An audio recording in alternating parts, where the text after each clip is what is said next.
One of pro wrestling's greatest strong suits is factions. Yes, factions oftentimes create wonderful storytelling inside of WWE, AEW, TNA. It doesn't matter where. Oftentimes, factions really create the main event storyline. And in today's video, we're going to be going over the top 10 greatest factions of all time. Now, my list is obviously going to be different than yours. So I want you guys to know that this is a fictional list. It is not real, and it is up for interpretation. So you guys can let me know your thoughts down in the comments section below about who you think may be the actual greatest faction of all time. So without further ado, my name is Billy TKO. If you haven't yet, make sure to hit that subscribe button. Also, be sure to like this video if you find anything about it enjoyable, or if you find anything about it entertaining. Be sure to hit that like button, but definitely make sure to hit that subscribe button. So without further ado, let's go hop directly into the video. So coming in at number 10, I do have the Nexus. If you guys don't know, the Nexus actually exploded onto the scene in the summer of 2010. Yes, 2010. That feels like it was light years ago. 15 years. It was made up of the likes of Wade Barrett, and not only Wade Barrett, but Daniel Bryan, Justin Gabriel, and so many other names. Actually, Husky Harris would later be involved in the Nexus, who is also now known as Bray Wyatt. There's a fun little fact for you, but that was later on. But the Nexus actually came on and they completely dominated, and it looked like one of the greatest storylines, and it's actually where we kind of got to see like a hint of a John Cena heel turn, because John Cena was actually forced to join the Nexus. Now, later months, he would actually go on to defeat the Nexus, and many people actually viewed this as the burial of the Nexus, because they had a match at SummerSlam that year. Now, at SummerSlam, it felt like the Nexus should have gone over because they were facing guys like Edge, Chris Jericho, Sheamus, and if WWE really wanted to push these guys to oblivion, the right thing to do would have been to have the Nexus win. Now, WWE ultimately didn't do that, and they would actually go on to bring Daniel Bryan onto the team of John Cena, Sheamus, Edge, Chris Jericho, and all them, because the Nexus actually, well, they didn't necessarily kick Daniel Bryan out. Daniel Bryan was actually suspended and let go of the company from the attack on John Cena, as he really choked Justin, I can't even think of his name, excuse me, off that, but the announcer at the time, I don't know why I can't remember his name. He's AEW's announcer now, Justin Roberts. Boom, there you go. Don't come for me. So, yeah, Nexus is easily at the top 10 because I felt like as great as they should have been, they were just dwindled a little bit. And I hate that for them, because obviously Wade Barrett was the leader of the group and it felt like they had something really good going. But you guys can let me know how you feel about it down in the comment section below.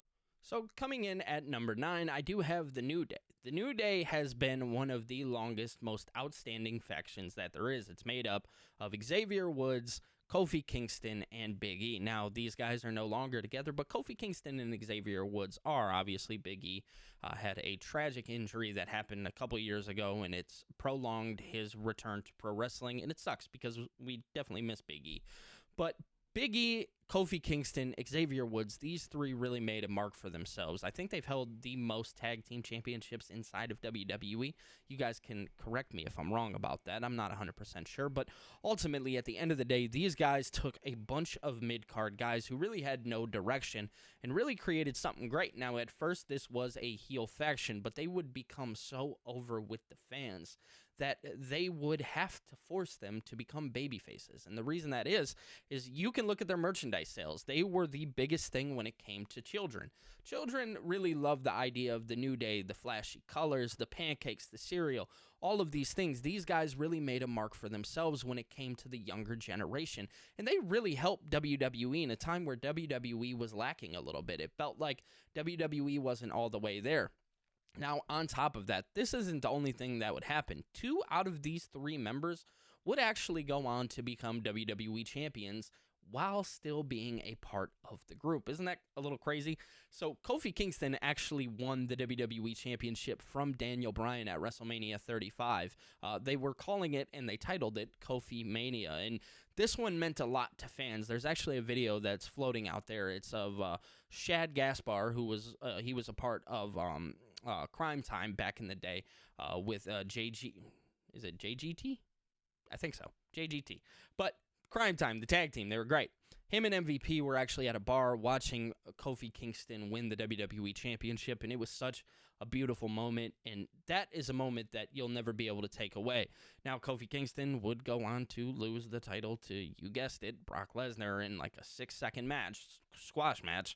Now, keep in mind, this is at the time Vince was booking things, so there's your answer right there. Now, Big E actually would go on to win the Money in the Bank, and he would actually cash it in on Bobby Lashley, and he would go on to win the WWE Championship in a luxurious fashion. And by God, it was a great moment because Big E was somebody, it felt like the title had been eluded from for so long, but WWE ultimately did the right thing. Now, Xavier Woods, on the other hand, has not won the WWE Championship, and he has always kind of been listed in that mid-card situation.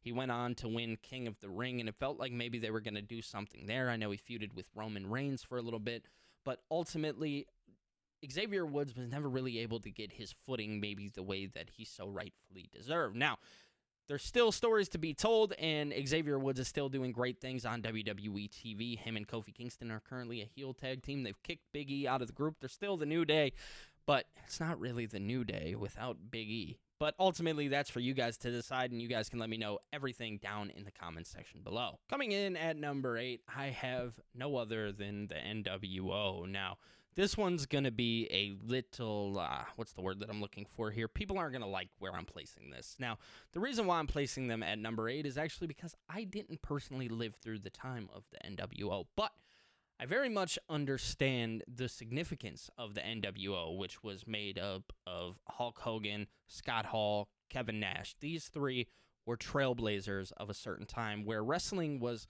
essentially dying. If you want to be 100% transparent, these guys actually came through and created something amazing. Now, obviously, later history would tell us that it didn't really work out in their favor, but ultimately, at a time where wrestling was really on its edge, WCW had to come up with something, and they had to do something out of the unordinary to really take over in that war against them in WWE, and ultimately what they chose to do is they signed Hulk Hogan. Now, they would bring in Kevin Nash and Scott Hall. They would be known as the Outsiders. Now, the Outsiders were just the tag team made up of Scott Hall and Kevin Nash. Now, ultimately, there was a history lesson here in that it is Hulk Hogan was announced to be the third member of this group, and then they would go on to create the NWO, and Hulk Hogan would turn heel, and nobody at that time ever thought that a guy like Hulk Hogan, Mr. Eat Your Vitamins, say your prayers, he would turn heel. It was never a thing, and the idea of that was so... It felt impossible. It felt like that was not a thing that could possibly happen. Now, these guys were trailblazers to what we see in pro wrestling today. These guys really make up the importance of pro wrestling today. They make up the idea of factions today. Now, ultimately, you can argue that Hulk Hogan has the greatest heel turn of all time. In fact, many people would say that it is.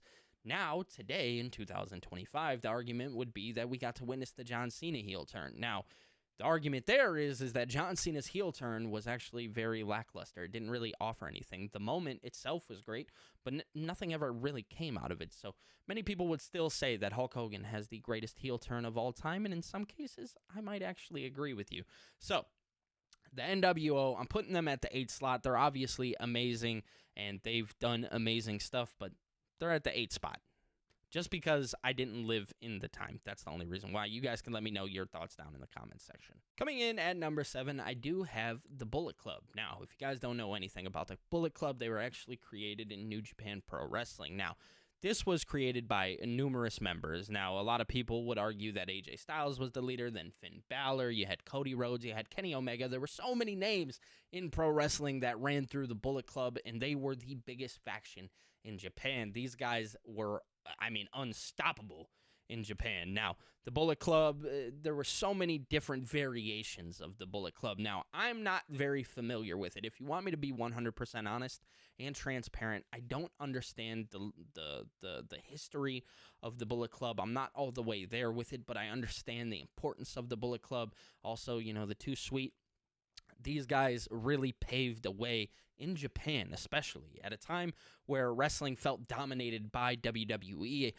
These guys really stepped in and they made a mark. They made a mark on pro wrestling at a time where it felt like couldn't exist. And obviously the internet was really coming of age, so people were starting to get more interested in things outside of WWE, like Ring of Honor and New Japan Pro Wrestling. So you would have the Bullet Club. It is definitely a huge part of wrestling history, and it would feel criminal to not put these guys in this list. So I'm going to put them at number 7. Ultimately, you guys can let me know everything down in the comments section below. Coming in at number 6, I have the Hart Foundation. Yes, Bret Hart, Owen Hart, so many other names. The Hart Foundation obviously is made up of some of the greatest wrestlers of all time, and Owen Hart and Bret Hart. Now, obviously, these aren't the only two names that come out of this. In 1997, after years of being the most traditional of white meat babyfaces, Bret Hart turned heel, and he reinvented himself inside of the Hart Foundation. So, ultimately, Bret Hart really, what's the word that I'm looking for here? He changed everything about himself. He had changed everything, and I mean legitimately everything. And it's actually one of the greatest factions of all time. That's why I'm putting them at number 6, is because they were at a time where DX was really coming up. You had the Ministry of Darkness, you had the Nation of Domination. It felt like there needed to be a faction during the Attitude Era, and the Harts really took that, and they were some of the best pro wrestlers in that era, so why not? You know what I'm saying? And obviously, Bret Hart would be a champion. Owen Hart would be a champion. And these guys really did something great for themselves. They were at war with WCW at the time, the ratings war and everything like that. They had to create good storytelling, and they did so by creating the Hart Foundation. So the Hart Foundation I'm putting at the number 6 slot. Again, I wasn't even born until 1998, so I didn't even live to see what the Hart Foundation really did. But obviously, going back, looking at history of pro wrestling and being able to study it and being able to understand it, you understand the importance of the Hart Foundation. So I'm going to put them at number 6. You guys can let me know your thoughts and how you feel about that down in the comment section below. So coming in at number 4. Yes, number 4. This one may be argumentative to some, but for me, they actually sit there very comfortably. And that is the Undisputed Era. The Undisputed Era was actually a faction in NXT. They never made it up to the main roster. It's made up of Adam Cole, Bobby Fish, Kyle O'Reilly, and Roderick Strong. They had a chokehold on WWE NXT for such a long time. And truth be told, hands down, one of the greatest factions of all time. And to me, it's not even an argumentative point. To me, it's just a fact. These guys dominated through NXT. Obviously, Kyle O'Reilly, Bobby Fish, they would win the NXT Tag Team Championships. Roderick Strong would win the North American Championship. You had Adam Cole, who would be the NXT World Champion, and they just dominated through those times. Obviously, they had, their War Games match. You've seen Adam Cole's match with Pat McAfee many years ago, but truth be told, Adam Cole had so many great matches, and when he bursted onto the scene, it felt so important. Adam Cole wasn't really a guy that WWE seen going far, but us, the fans, really understood how far Adam Cole could go. And, now looking today and seeing where Adam Cole is and how he's being viewed and how he's being looked at, it almost feels criminal in some regards, because Adam Cole really is one of the greatest pro wrestlers of all time.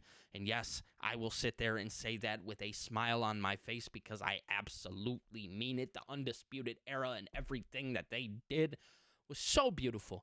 I love the Undisputed Era. I love the run that they had in NXT. Obviously, Triple H was the booker at that time, and Triple H really knew what to do with a guy like Adam Cole. Why?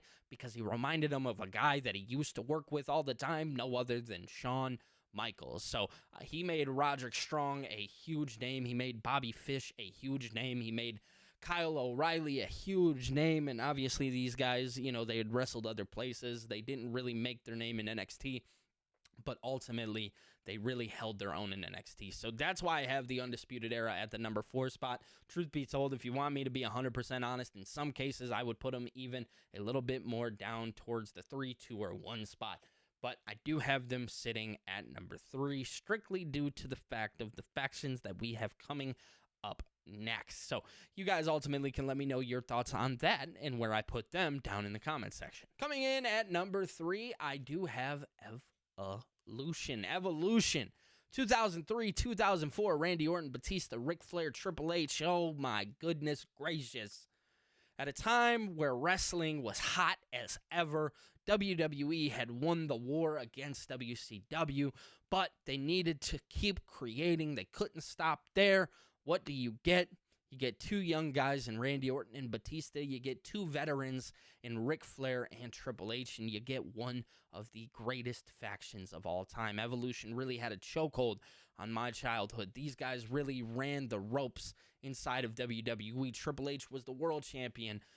Randy Orton was the Intercontinental champion. Batista and Ric Flair were the world tag team champions, and they just ran rampant on Monday Night Raw. Obviously, they would later dismantle, and you would get one again of the greatest WrestleMania moments where you would get Batista versus Triple H for the World Heavyweight Championship. And even prior to that, in 2004, Chris Benoit, Randy Orton wins, holds the championship for like a month, literally like a month. Then he gets taken out by Triple H. He obviously wasn't necessarily ready for the World Championship, but he is still to this day the youngest World Heavyweight Champion of all time. So WWE really gave us in Evolution two of the greatest upcoming stars of all time in Randy Orton and Batista, both trained in OVW and ultimately would go on to have luxurious careers even without Evolution. So Triple H and Ric Flair really knew what they were doing at that time,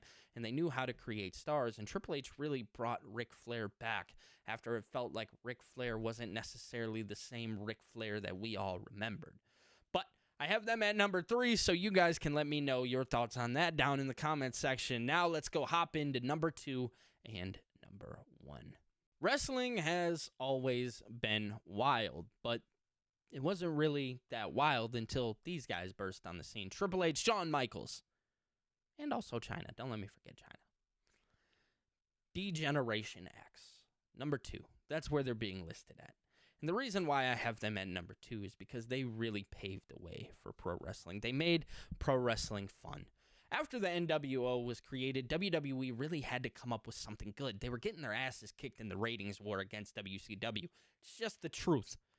How do you do that? Well, you get two unhinged young guys in Triple H and Shawn Michaels. These guys had a chokehold, and I mean a chokehold on pop culture. They had a chokehold inside of schools. Yes, inside of schools. People were walking around doing this, and they were getting suspended. It's real life. They were getting suspended because of doing something like that. What did that mean? Well, leave it in the comments. I'm not going to say it here. You guys all knew what it meant. WWE literally knew exactly what they were doing when they created D-Generation X. Obviously, Vince McMahon wasn't a fan. He hated it because Vince McMahon didn't see the pro wrestling world like that. He didn't see it as a reality TV show. But Triple H and Shawn Michaels did. They knew that they had to move along with the business. They had to see where the business was going, and they knew it was going towards a more real-life scenario. And this is also a time where WWE brought in Vince Russo. Vince Russo had done stuff with, like, Jerry Springer and really all those kind of reality TV shows that you've seen on MTV, and you created compelling television. So Vince Russo was definitely a big part in how that all went about. So D-Generation X, they really paved a way for pop culture. They became one of the greatest tag teams of all time, one of the greatest factions of all time, because they wouldn't be the only members. You had Road Dogg, you had Billy Gunn, you had X-Pac, you had China. There were so many names that you could put on the list of who D-Generation X was. It was beautiful, and obviously they would, one of their greatest segments of all time, if I'm going back in history a little bit, they rode a truck, a tank. They rode a tank over to where WCW was holding their show, and they were knocking on the garage, and obviously WCW never came outside, and that was really the time where you see WCW plummet. It's because WWE aired that on live television. They were really legitimately at war with WCW, but I have them at the number 2 slot. That is obviously argumentative. You guys can let me know if I put them in the right place down in the comments section. I'm not saying that it's 100% right, but I think when you hear about my number 1, you'll understand why. Coming in at number 1, number uno, we have no other than the Bloodline: Roman Reigns, Jimmy Uso, Jey Uso, The Rock, Solo Sikoa, Tamba Tonga. Now, obviously, this is later. Jacob Fatu. So many names that were a part of this family. But the original group of the Bloodline, it was Paul Heyman, it was Roman Reigns, it was Jimmy Uso, and it was Jey Uso. These dudes had a chokehold on WWE. Still to this day, we are seeing the chokehold of the Bloodline. Yes, still legitimately to this day. Now, to me, it's some of the greatest storytelling that we've ever seen. It really is. We would get another, and this, truth be told, may be the greatest moment in pro wrestling history, where Cody Rhodes would go on to defeat Roman Reigns for the WWE Championship at WrestleMania 40. It is hands down the greatest moment, in my eyes, in pro wrestling history. Roman Reigns ran rampant. He came back during COVID. He had taken some time off because I believe at the time he had announced that he was actually diagnosed with cancer, and nobody really knew exactly what was going to happen. But in 2020, he came back in the summer of 2020, where he attacked Bray Wyatt and Braun Strowman in a match, and he ultimately would go on to become the WWE Champion. At the time, it was the Universal Champion. It obviously had some rebranding over the years. WWE brought him in at a time where people were not fans of Roman Reigns because of how much he had been pushed down our throats for years, and WWE didn't necessarily know what to do with him. And this time, it looked like Roman Reigns did everything that he needed to do. He made the change. He turned heel. He turned into the bad guy, Roman Reigns. He was no longer the big dog. No. This time, he was the tribal chief, the holder of the Ula Fala. And then he would bring in his cousins, Jimmy and Jey. He would go on to have a Hell in a Cell match with Jey Uso, and, they threw in the towel on Jey Uso. Roman cried while he was beating him down so bad, saying, I don't want to do this. And for the first time ever in pro wrestling, you really felt like stung. You felt like it hurt. You felt like there was real pain when it came to the story that WWE was telling with the Bloodline. It hurt so bad. Now, obviously, over time, they would bring in somebody like Sami Zayn. Sami Zayn made the group fun. Sami Zayn brought life to a group that felt like it was just going to be unserious forever. That wasn't the case. When they brought Sami Zayn in, Sami Uso, it felt like WWE needed to do something fun with the group, and they did. They pivoted. They changed. They weren't so serious all the time. Sami would have them cracking. Sami would make the jokes. Sami would do all these things, and obviously, it had created some of the greatest storytelling. Drew McIntyre, one of the most logical heel turns of all time, after getting beaten down so much by Roman Reigns, having his match costed, at Clash, where was it? Oh, I can't even remember the name, but it was one of the clashes. He would go on and lose that match, and then he ultimately drove himself crazy because of how much the Bloodline was running rampant. Kevin Owens is another person that this happened to. Cody Rhodes really stayed the course. Such a beautiful faction all the way around, and that's why I have them at my number one slot. An honorable mention to my number one slot would be The Shield. The Shield was made up of Roman Reigns, Seth Rollins, and Dean Ambrose, and I don't believe you get the Bloodline without The Shield. So I know I didn't put them in this list, and I understand that I should have, and I understand that it's argumentative. The Shield, I didn't watch at that time. At that time, I had really stepped away from pro wrestling. But again, I understand the importance. So without The Shield, there's no Bloodline. It doesn't happen. Ultimately, this is all argumentative. You had The Rock who got involved too. I don't want to forget the mention of The Rock.